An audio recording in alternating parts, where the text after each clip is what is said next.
बहुत पुरानी बात है। उन दिनों आज की तरह स्कूल नहीं होते थे। गुरुकुल शिक्षा प्रणाली थी और छात्र गुरुकुल में ही रहकर पढ़ते थे। उन्हीं दिनों की बात है। एक विद्वान पंडित थे। उनका नाम था राधे गुप्त। उनका गुरुकुल बड़ा ही प्रसिद्ध था, जहाँ दूर दूर से बालक शिक्षा प्राप्त करने के लिए आते थे। राधे गुप्त की पत्नी का देहांत हो चुका था। उनकी उम्र भी ढलने लगी थी। घर में विवाह योग्य एक कन्या थी, जिसकी चिंता उन्हें हर समय सताती थी। पंडित राधे गुप्त उसका विवाह ऐसे योग्य व्यक्ति से करना चाहते थे, जिसके पास संपत्ति भले ही ना हो, पर बुद्धिमान हो। एक दिन उनके मन में विचार आया। उन्होंने सोचा कि क्यों ना वे अपने शिष्यों में ही योग्य वर की तलाश करें। ऐसा विचार कर उन्हें बुद्धिमान शिष्य की परीक्षा लेने का निर्णय लिया। उन्होंने सभी शिष्यों को एकत्र किया और उनसे कहा, मैं एक परीक्षा आयोजित करना चाहता हूँ। इसका उद्देश्य यह है कि कौन सबसे बुद्धिमान है। मेरी पुत्री विवाह योग्य हो गई है और मुझे उसके विवाह की चिंता है, लेकिन मेरे पास पर्याप्त धन नहीं है। इसलिए मैं चाहता हूं कि सभी शिष्य विवाह में लगने वाली सामग्री एकत्र करें, भले ही इसके लिए चोरी का रास्ता क्यों ना चुनना पड़े। लेकिन सभी को एक शर्त का पालन करना होगा। शर्त यह है कि किसी भी शिष्य को चोरी करते कोई देख ना सके।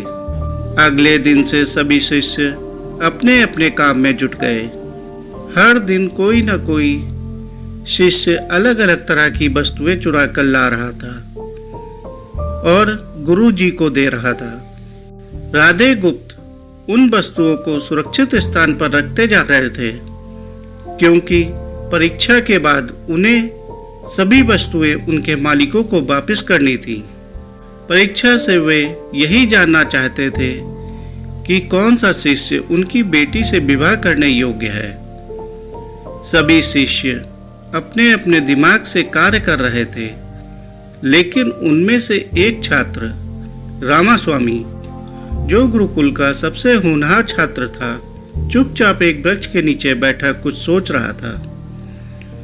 उसे सोच में बैठा देख राधे गुप्त ने कारण पूछा। रामास्वामी ने बताया, आपने परीक्षा की शर्त के रूप में कहा था कि चोरी करते समय कोई ना देख सके, लेकिन जब हम चोरी करते हैं तब हमारी अंतरात्मा तो सब देखती है।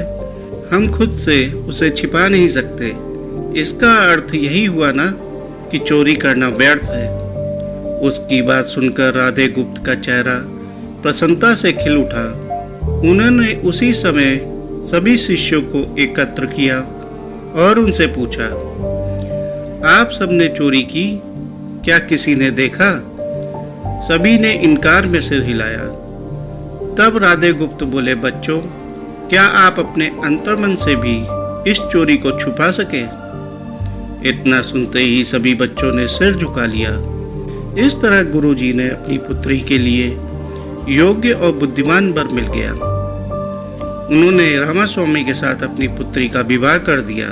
साथ ही शिष्यों द्वारा चुराई गई वस्तुएं उनके मालिकों को वापस कर बड़ी विनम्रता से क्षमा मांग ली। दोस्तों, कोई भी कार्य अंतर्मन से छिपा नहीं रहता। वो अंतर्मन ही व्यक्ति को सही रास्ता दिखाता है। इसलिए मनुष्य को कोई भी कार्य करते समय अपने मन को जरूर टटोलना चाहिए, क्योंकि मन सत्य का ही साथ देता है। दोस्तों, आपको यह कहानी कैसी लगी कमेंट करके बताएं और इसी प्रकार की कहानियों के लिए चैनल को लाइक करें, सब्सक्राइब करें। धन्यवाद।